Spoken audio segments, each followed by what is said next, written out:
بالله من الشيطان الرجيم بسم الله الرحمن الرحيم السلام عليكم ورحمة الله وبركاته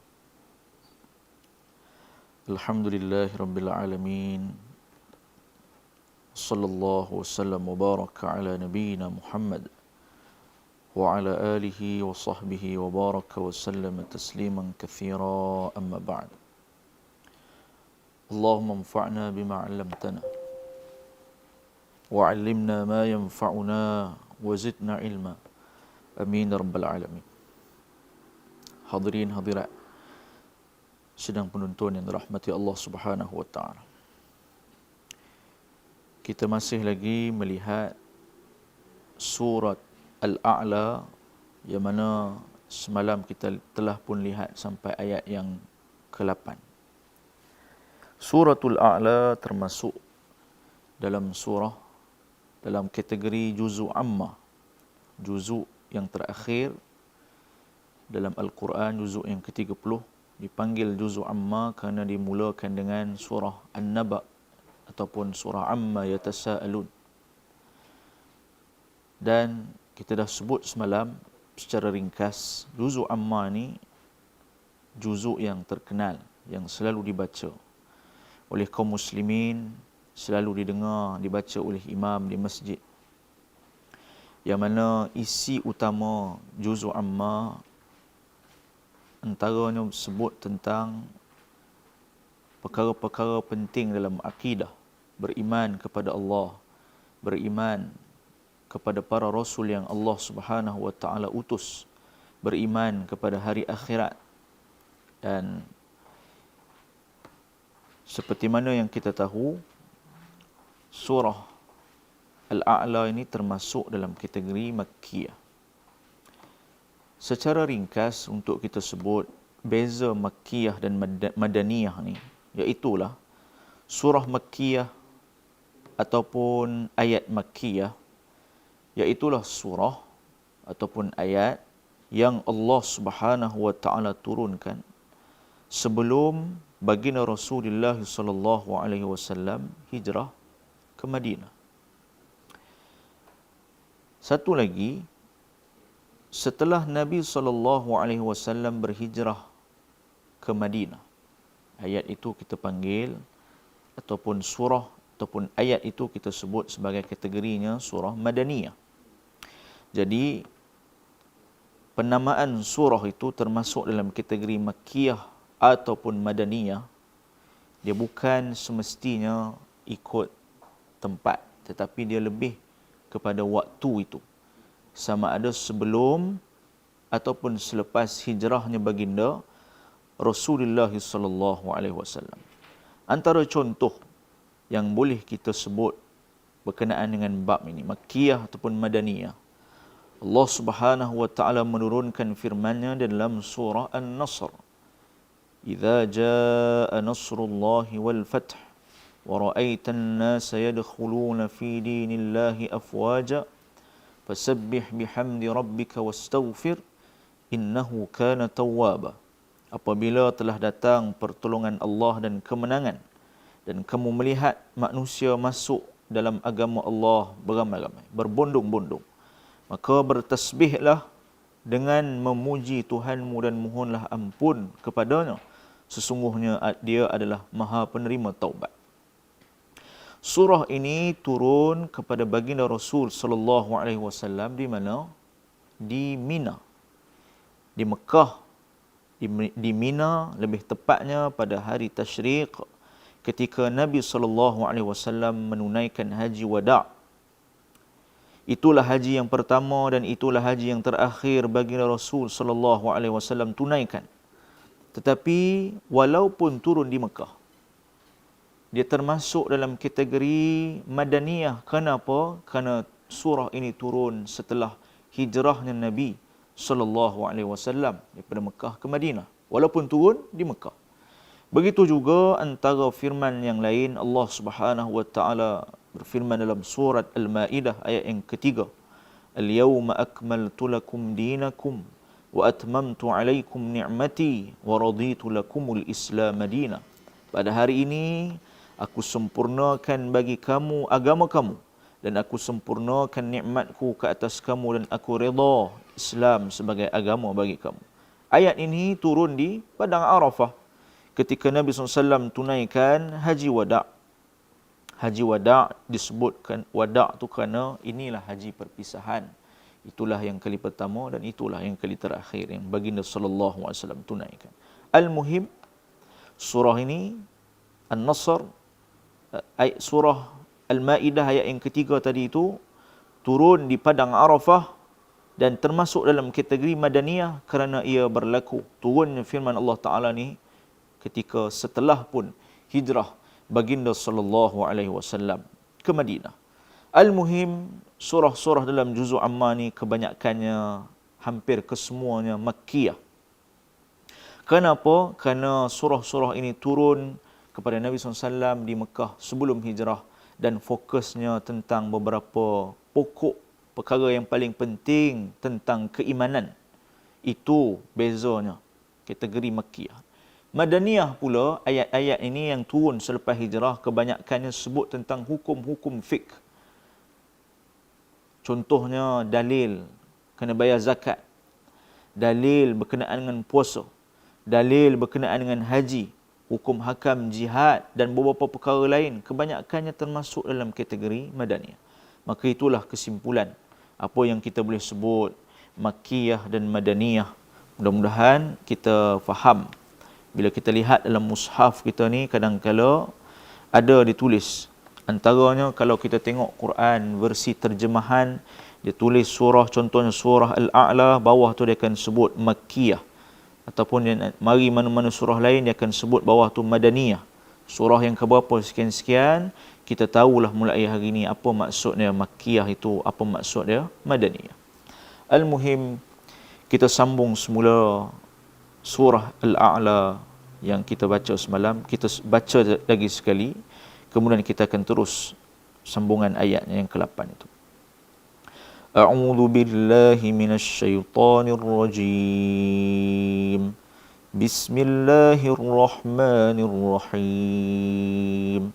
Sabbihisma rabbikal a'la alladzi khalaqa fasawwa والذي قدر فهدى والذي أخرج المرعى فجعله غثاء أحوى سنقرئك فلا تنسى إلا ما شاء الله إنه يعلم الجهر وما يخفى ونيسرك لليسرى فذكر إن نفعت الذكرى سيذكر من يخشى ويتجنبها الأشقى الذي يصلى النار الكبرى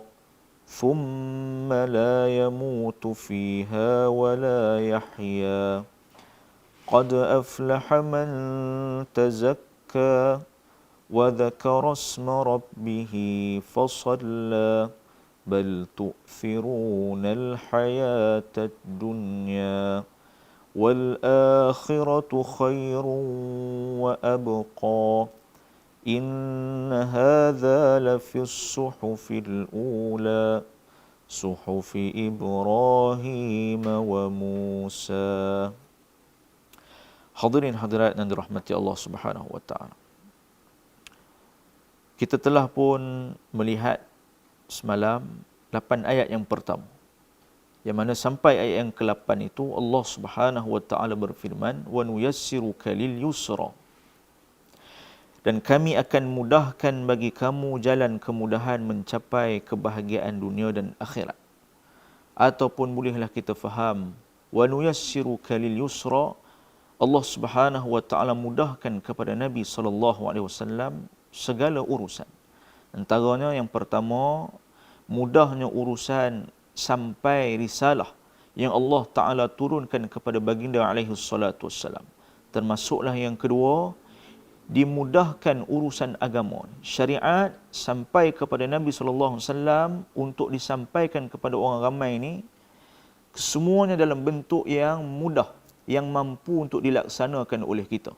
Kerana itu Al-Imam Al-Baghawi dalam tafsir yang dia menyebut, nuwaffiquka lisyari'atil yusra wa hiya al-hanifiyyatu samhah. Kami taufikkan, kami bimbing kamu kepada syariat yang mudah, iaitulah yang mempunyai sifat hanifiyah, murni, dan juga samhah, mudah.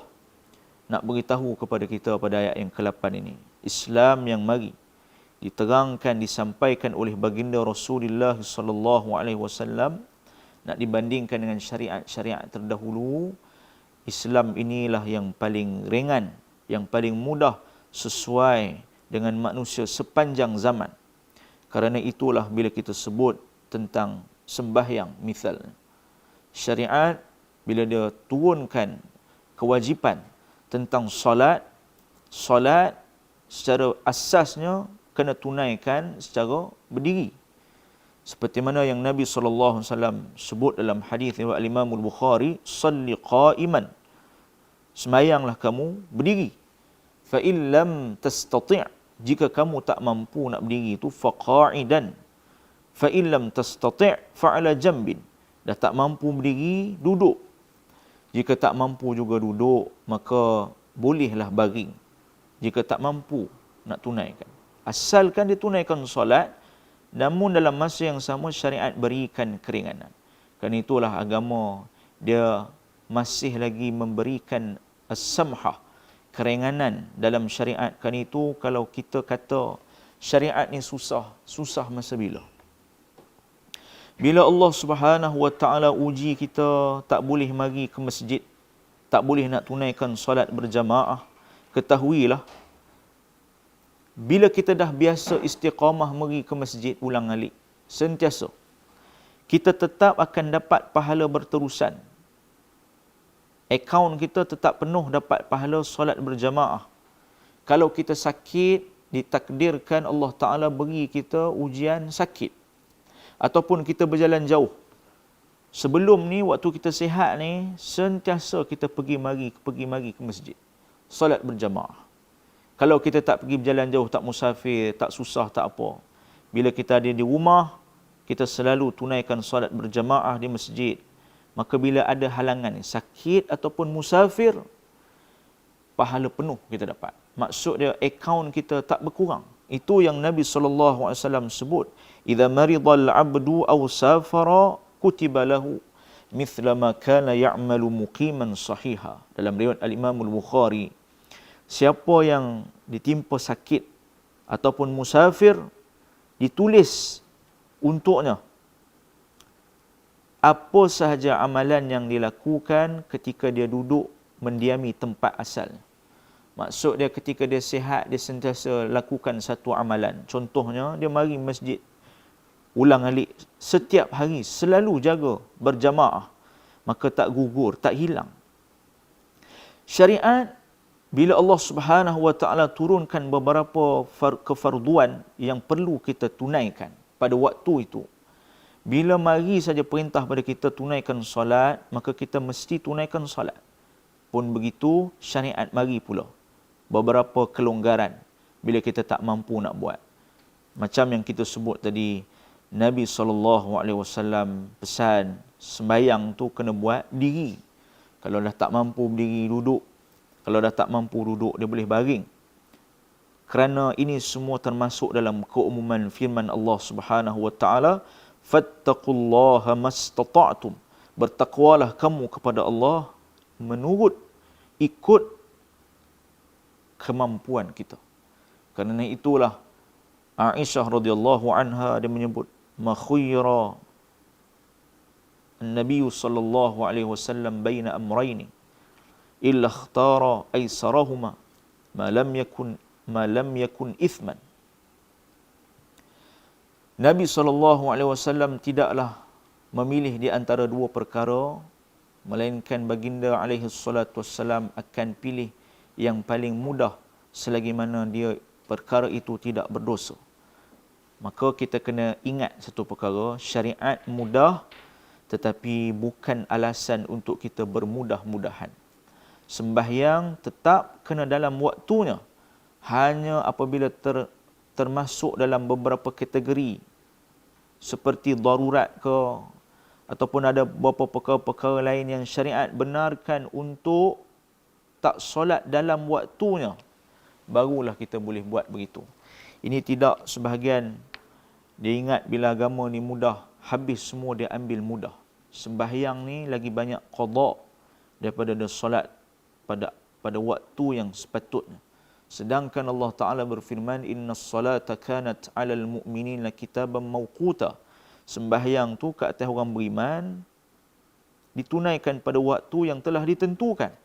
Tapi kita hanya kerana peluh satu badan, basah lencun berpeluh, kita kata tak selesa, tunggu dululah, tunggu, habis waktu, kita pun qada. Nanti bila dah mari waktu lain pula, kita bagi alasan lain. Letih, kita kena bagi tenang, semayang ni tak khusyuk. Kalau kita letih, rehat dulu. Rehat, habis waktu tu, qada lagi. Begitulah sebahagian Allah Subhanahu Wa Taala uji mereka. Janganlah kita termasuk di kalangan orang yang tergelincir, di kalangan orang yang lalai dalam mengerjakan sembahyang. Maka wanuyassiruka lil yusra fadhakkir in nafa'ati dzikra. Oleh sebab itu, berikanlah peringatan kerana peringatan itu bermanfaat.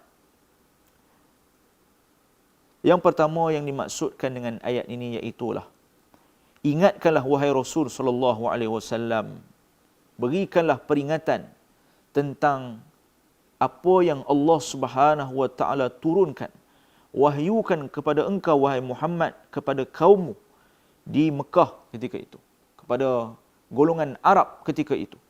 Berikan mereka penerangan, dan in nafa'ati dzikra, engkau akan dapati. Orang yang nak ambil manfaat, dia akan beringat tentang peringatan yang diberikan.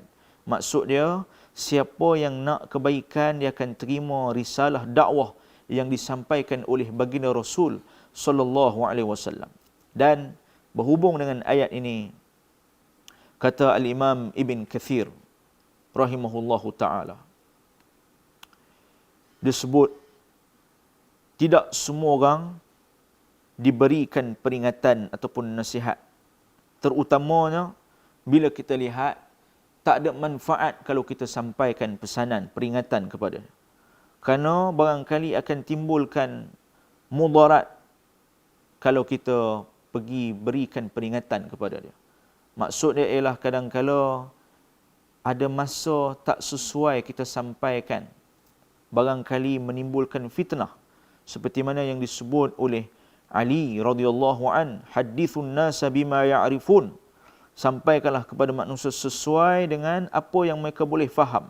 Atuhibbuna an yukadzdzaba Allah wa rasuluh? Mahukah engkau mereka dustakan Allah dan Rasul? Maksud dia ialah, bila kita ada satu perkara yang kita fikir tak sesuai untuk kita sampaikan kepada orang, maka kita simpan dulu perkara itu. Dan kadang-kala ada masa, sesuai ataupun tidak, kita mesti sampaikan peringatan. Maka inilah pandangan yang lebih tepat disebut, iaitulah sesiapa sahaja bila sampai seruan dakwah ni, kita mesti sampaikan kepada mereka. Yang nak ambil peringatan, mereka akan terima. Yang tolak, mereka terus akan tolak. Al-muhim, kerjanya paling utama iaitulah kita sampaikan. Bukanlah mesti syaratnya orang yang bila kita sampaikan risalah dakwah ni wajib terima. Kerana itu semua hidayah daripada Allah Subhanahu wa taala. Kemudian Allah ingatkan, bila Allah sebut fadzakkir in nafa'ati dzikra, oleh sebab itu berikanlah peringatan kerana peringatan itu bermanfaat. Sayadzakkaru man yakhsha, orang yang takut kepada Allah dia akan mendapat pengajaran. Iaitulah orang yang beriman kepada Allah Subhanahu wa taala, dia akan ambil peringatan apa yang Nabi SAW sampaikan.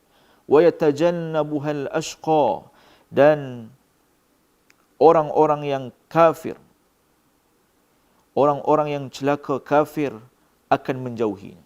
Iaitulah mereka akan menjauhi peringatan yang disampaikan oleh baginda Rasul sallallahu alaihi wasallam. Mereka disebut ashqa, golongan yang celaka kerana menolak kebenaran. Kalau kita lihat sejarah dakwahnya para rasul, memang sunnatullah yang berlaku kepada mereka. Jalan dakwah ini bukanlah satu jalan yang dihamparkan dengan permaidani merah. Jalan untuk terangkan tauhid supaya manusia mengabdikan diri kepada Allah Jalla wa'ala, menunaikan syariat seperti mana tuntutan yang dipesan oleh Rasul. Jalan ini bukanlah jalan yang mudah, jalan yang selesa, jalan yang seronok orang yang lalu. Karena itulah Allah Subhanahu wa taala merakamkan bagaimana Nabi Nuh alaihi salam berdakwah kepada kaumnya. Qala rabbi inni da'awtu qaumi laylan wa nahara falam yazidhum du'ai illa firara. Nuh menyebut firman Allah Ta'ala dalam surat Nuh ayat yang kelima, ayat yang keenam. Wahai Tuhanku, sesungguhnya aku telah menyeru kaumku siang dan malam. Inni da'awtu qaumi laylan wa nahara, siang malam. Falam yazidhum du'ai illa firara. Dan seruan aku itu tidak menyebabkan bertambah iman mereka, tidak menambah iman mereka, bahkan mereka lari daripada kebenaran.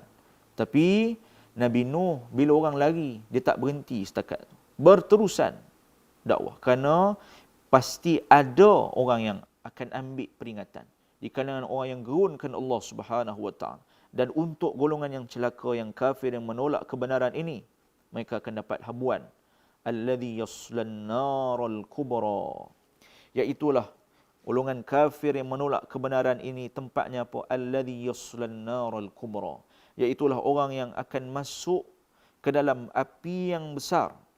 Orang yang akan memasuki api yang besar, iaitulah neraka. Allah Ta'ala sebut api yang besar, maka kita akan bertanya, kalau ada api yang besar, ada pula ke api yang kecil? Kata para ulama, mereka sebut api yang kecil iaitulah sebelum masuk dalam neraka. Iaitu dia diazab mula dalam kubur lagi.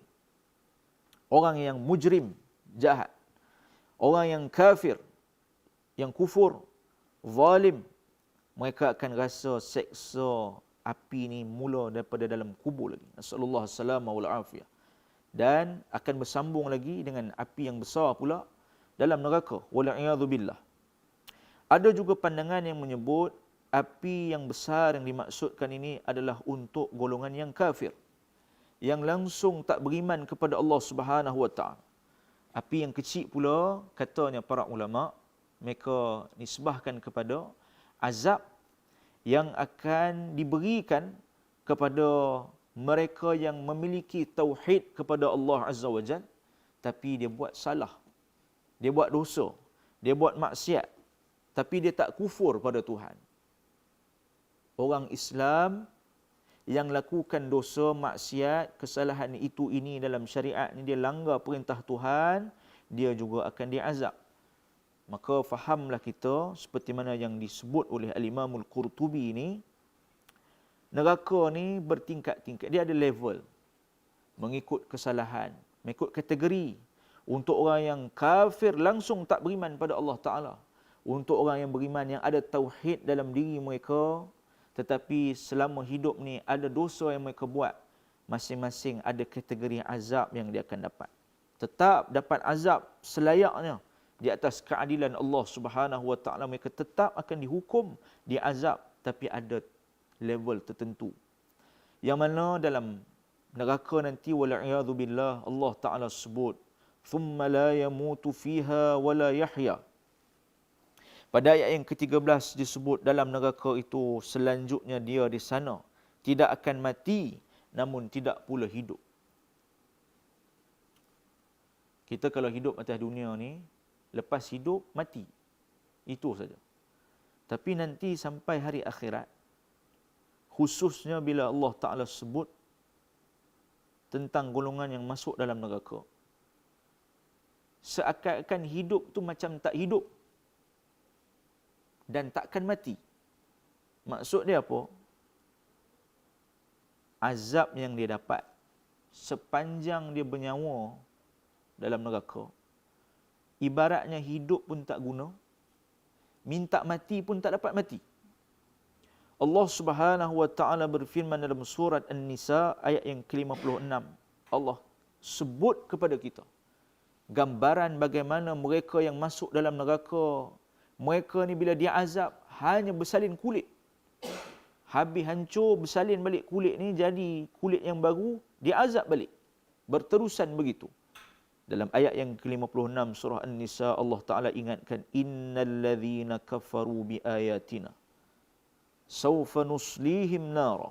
Sesungguhnya orang yang kafir kepada ayat-ayat kami, nanti sawfa nuslihim nara, kami akan masukkan mereka dalam neraka. Wal'iyadu billah.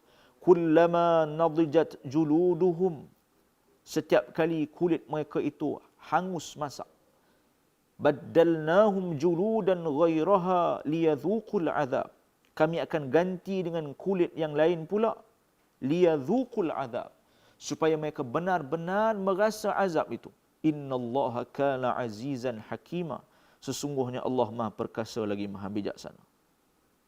Bila kita dengar firman Allah Ta'ala seperti ini, dia menyebabkan kita orang beriman beringat dahsyatnya azab dalam neraka ni. Bila satu orang tu kena bakar, kita atas dunia ni kena bakar ni, tabiat bila dah bakar hangus. Bakar masak daging tu, habis selesai.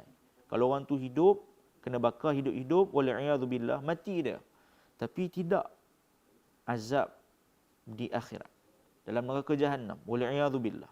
Satu orang bila dah dibakar, kulitnya hancur, hangus, masak dagingnya itu, kulitnya itu bersalin, jadi elok balik, berterusan. Yang mana sampai ke hati, ke dalam ni api dia tu masuk. Wal'iyadu billahi min dhalik. Allah Ta'ala sebut dalam surat Al-Humazah, allati tattali'u 'alal af'idah, yang membakar sampai ke hati. Ketika itu mereka merayu kepada Allah Subhanahu wa taala. Dalam surah Az-Zukhruf, Allah Ta'ala sebut bagaimana mereka itu merayu. Wanadau, dan mereka itu memanggil, ya maliku, wahai malaikat Malik. Malaikat Malik yang menjaga neraka. Liyaqdi alaina rabbuk, biarlah Tuhan kamu mematikan kami saja.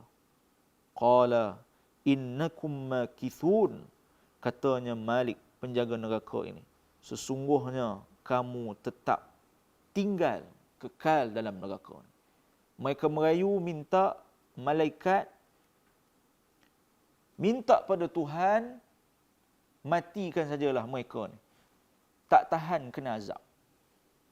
Tapi bila dah merayu macam tu, mereka sangka mereka akan diringankan azab.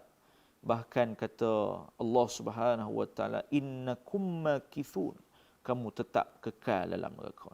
Wal'iyadu billahi min dhalik. Maka itulah maksudnya dalam firman Allah Subhanahu wa taala ayat yang ke-13 ni, surah Al-A'la, thumma la yamutu fiha wa la yahya. Tak mati dalam tu. Lepas hancur, bersalin balik kulit, kena azab. Dan tak hidup, maksud tak hidup ni macam tak guna hidup. Hidup pun tak ada erti. Kerana itulah apabila mereka merayu, minta dikurangkan walaupun sehari azab, Allah Ta'ala rakamkan dalam surah Ghafir ayat yang ke-49, wa qala alladhina fin nari li khazanati jahannam ud'u rabbakum yukhaffif 'anna yawman minal 'adzab. Dan orang yang berada dalam neraka, mereka sebut kepada penjaga-penjaga neraka Jahannam, li khazanati jahannam ud'u rabbakum yukhaffif 'anna, mohonkanlah kepada Tuhan, tolong doa minta pada Tuhan ringankan azab ke atas kami. Yauman minal azab, sehari pun tak apalah. Maka dalam ayat yang lain Allah Ta'ala sebut sifat mereka ini. Dalam surat Fatir ayat yang ke-36. وَالَّذِينَ كَفَرُوا لَهُمْ نَارُ جَهَنَّمْ. Dan orang-orang yang kafir itu, bagi mereka neraka Jahannam. La yuqda alaihim fayamutu. Mereka tidak dihabiskan nyawa, lalu mereka mati. Mereka tak habis, tak mati dalam tu. Tak ada istilah mati dalam tu. Wala yukhaffafu anhum min azabiha. Dan tidak diringankan pula azab mereka. Kadzalika najzi kulla kafur. Demikianlah kami balas setiap orang yang sangat kafir kepada Allah Subhanahu wa taala. Maka kerana itu Al-Hafiz Ibn Kathir rahimahullahu ta'ala disebut bahawa penghuni neraka yang tak pernah mati, tak pernah hidup, hanya berlaku untuk orang kafir. Kerana dalam surah Al-A'la ni sebut tentang golongan kafir yang tidak mahu menerima peringatan daripada Allah yang disampaikan oleh baginda Rasul sallallahu alaihi wasallam. Adapun penghuni neraka di kalangan orang Islam, maka akhirnya nanti mereka akan dikeluarkan oleh Allah Subhanahu wa taala. Kemudian nanti Allah matikan mereka, lalu dicelup, direndam dalam sungai-sungai syurga. Setelah itu jadi balik dalam rupa yang sempurna, rupa parasnya sempurna balik setelah direndam dalam sungai daripada syurga, barulah kemudian dia dimasuk balik dalam syurga Allah Subhanahu wa taala. Hadis yang sebut perkara ini diriwayatkan oleh Imam Muslim. Kata Nabi sallallahu alaihi wasallam, "Amma ahlun nar alladzina hum ahluha." Adapun ahli neraka yang menjadi penghuni kekalnya, fa innahum la yamutuna fiha wa la yahyaun. Mereka tak mati dalam tu dan tak hidup.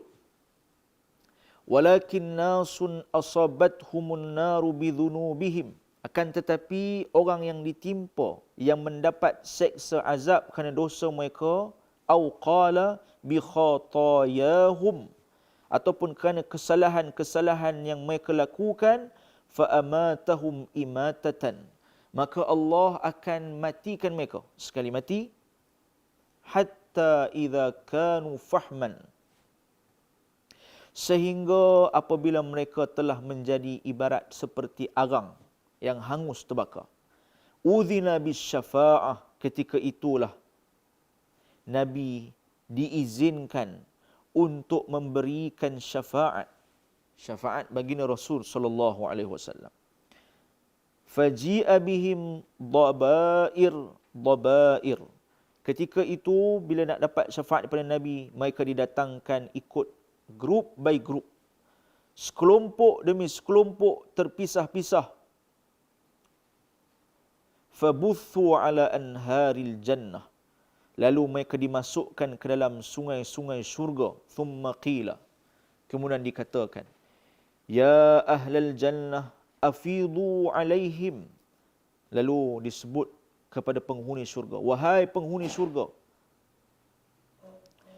curahkanlah air kehidupan kepada mereka.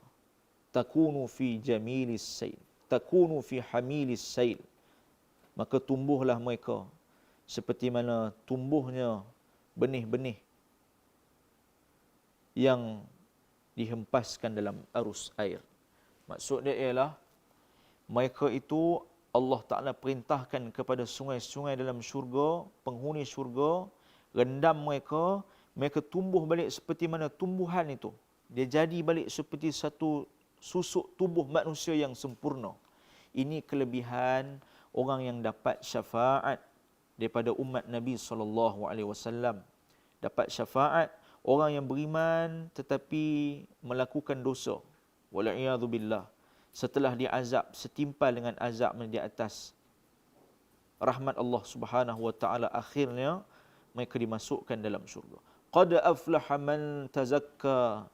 Sungguh beruntung orang yang menyucikan diri dengan beriman. Iaitulah dia mensucikan dirinya daripada akhlak yang buruk. Tak ada, dia buang akhlak yang buruk. Kemudian dia hiaskan dirinya dengan akhlak yang mulia. Wa dzakara asma rabbih fasalla. dan dia mengingat nama Tuhannya lalu dia solat. Pada ayat yang ke-15, dan dia mengingati nama Tuhannya lalu dia solat. Begitu juga dengan seorang hamba yang berzikir, ingat pada Allah Subhanahu wa taala, dan dia memperbanyakkan solat, sujud kepada Allah Taala, dia termasuklah orang yang berjaya di sisi Tuhan. Qad aflaha, beruntung, berjaya orang yang bersihkan diri, orang yang banyak berzikir pada Allah Taala, orang yang solat. Kerana itulah hadis daripada Rabi'ah bin Ka'ab al-Aslami radhiyallahu an, dia sebut, kuntu abitu ma'a Rasulillah sallallahu alaihi wasallam. Aku bermalam bersama baginda Rasul sallallahu alaihi wasallam, fa ataituhu bi wudu'ihi, maka aku ambilkan wudu untuk baginda, wa hajatihi, dan air untuk menunaikan hajat baginda alaihi salatu wassalam, faqala li sal, maka Nabi SAW sebut, mintalah padaku, ada apa-apa minta. Faqultu as'aluka murafaqatuka fil jannah, aku minta supaya dapat menjadi teman bersama dengan engkau di syurga nanti, wahai Rasul. Qala awa ghairu dhalik, adakah perkara selain pada itu? Huwa dhaka, itu sahaja, kata Rabi'ah bin Ka'ab al-Aslami ni. Kata Nabi SAW, bila dah di offer ada apa-apa tak nak minta, dia hanya request nak duduk dengan Nabi sallallahu alaihi wasallam di syurga nanti, maka Nabi pesan, fa'inni ala nafsi, tolong aku dengan diri engkau lakukan banyak bersujud, bikathratis sujud, banyak bersujud. Maksud dia ialah dengan kita melaksanakan solat, dengan banyak berzikir, dengan membuang akhlak yang buruk, secara tak langsung kita termasuk di kalangan orang yang berjaya. Orang yang berjaya, orang yang beruntung ni adalah orang yang dimasukkan dalam syurga. Dan lebih lagi daripada itu, dapat kedudukan istimewa bersama dengan baginda sallallahu alaihi wasallam. Bal tu'thiruna al-hayata ad-dunya wal akhiratu khairun wa abqa. Sedangkan kamu orang yang kafir memilih kehidupan dunia, padahal kehidupan akhirat itu lebih baik dan kekal. Inilah sesuatu perkara yang menghairankan bagi sifat manusia. Kebanyakan manusia itu sifatnya dia lebih, apa-apa dia lebihkan hidup dia yang sekejap atas dunia ni daripada dia nak lebihkan urusan akhirat dia yang selama-lamanya. Padahal kalaulah kita renung sama-sama, kita bandingkan sama-sama, dunia ni dengan segala apa yang paling hebat kita pernah tengok, kita pernah rasa, kita pernah pergi, kita pernah dengar, macam mana sekalipun tak dibanding dengan akhirat. Kerana itulah Nabi SAW sebut tentang dunia ini, lau kanatid dunya ta'dilu indallahi janaha ba'udah, seandainya dunia ni di sisi Allah sementara dengan sayap nyamuk, ma saqa kafiran minha syarbata ma'in, dia tidak akan beri minum sikit pun daripadanya kepada orang kafir. Namun kerana dunia ini ringan, dunia ini begitu rendah nilainya di sisi Allah Ta'ala, Allah bagi juga minum pada orang kafir. Maksud dia, dunia ni nak dibandingkan dengan akhirat. Akhirat eksklusif, orang beriman segala-galanya dia dapat. Tapi atas dunia, Allah tak jadikan dunia ni tempat yang eksklusif. Maksud dia, kafir pun yang kufur pada Tuhan, yang lawan Tuhan siang malam sampai dia mati, dia pun dapat nikmat. Orang yang beriman pun dia dapat bahagian dia di atas takdir yang Allah Ta'ala tentukan. Tak ada beza. Maksud dia, dunia ni tak ada apa nilai.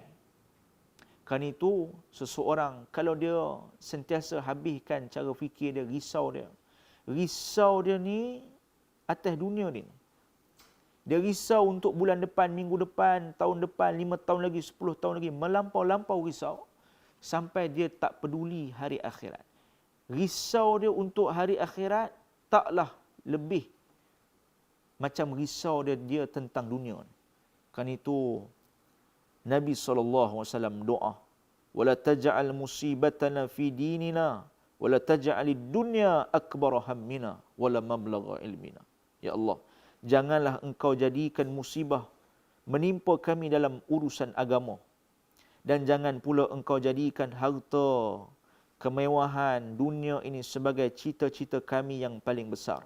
Wala taj'alid dunya akbar hammina wala mablagha ilmina, dan tujuan utama daripada ilmu yang kami miliki. Ini doa yang selalu kita boleh ulang-ulang baca. Jangan sampai kita jadikan dunia ni segala-galanya. Kerana wal akhiratu khairu wa abqa. Maksud dia ialah nikmat akhirat itulah yang paling kekal. Nikmat dunia ni sekejap saja. Yang paling seronok apa yang kita pernah rasa atas dunia ni sekejap saja. Yang paling sempurna adalah pada hari akhirat. Inna hadza lafis suhufil ula, suhufi Ibrahim wa Musa. Sesungguhnya perkara ini terdapat dalam kitab-kitab yang terdahulu, iaitulah kitab Ibrahim dan Musa. Sebahagian mengatakan bahawa yang dimaksudkan dengan suhuf Nabi Musa adalah Taurat itu sendiri. Dan ada pula yang berpendapat suhuf itu adalah lembaran yang tak ada kaitan dengan Taurat. Adapun suhuf Nabi Ibrahim, kita tak tahu namanya. Sekadar apa yang disebut dalam firman Allah Subhanahu wa taala ini, lembaran-lembaran Nabi Ibrahim. Intinya, isinya iaitulah dia beritahu tentang masalah perkhabaran tentang akhirat lebih baik daripada dunia.